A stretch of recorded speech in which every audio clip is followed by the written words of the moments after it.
Election day voting has begun in one of the most closely fought presidential contests in memory.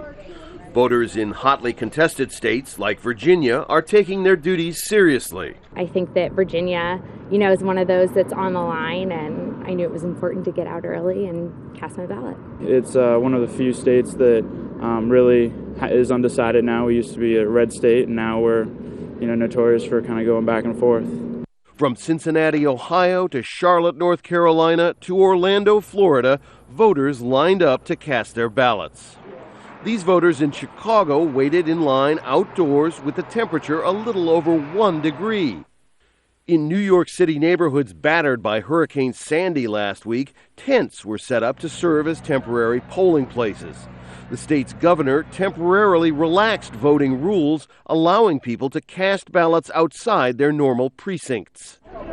About 120 million Americans are expected to vote. The campaigns of President Barack Obama and former Governor Mitt Romney are both counting on heavy turnout.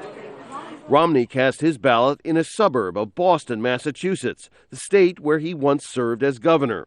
He paused outside to speak with reporters before heading off for last-minute campaigning in Pennsylvania and Ohio. Yeah, I feel great about Ohio. Thank you. Romney's running mate, Representative Paul Ryan, took his young children to the voting booth in Janesville, Wisconsin. Vice President Joe Biden voted in his home state of Delaware. Obama voted in Chicago last month, the first president ever to take advantage of early voting. More than 30 million ballots have already been cast in early voting. The tiny village of Dixville Notch, New Hampshire, traditionally prides itself on being first in the nation to vote. Citizens there voted promptly at midnight, and the outcome was a surprise.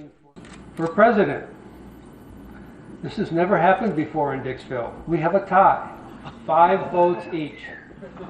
That could be a sign of just how close this election will be. Rob Reynolds, Al Jazeera, Washington.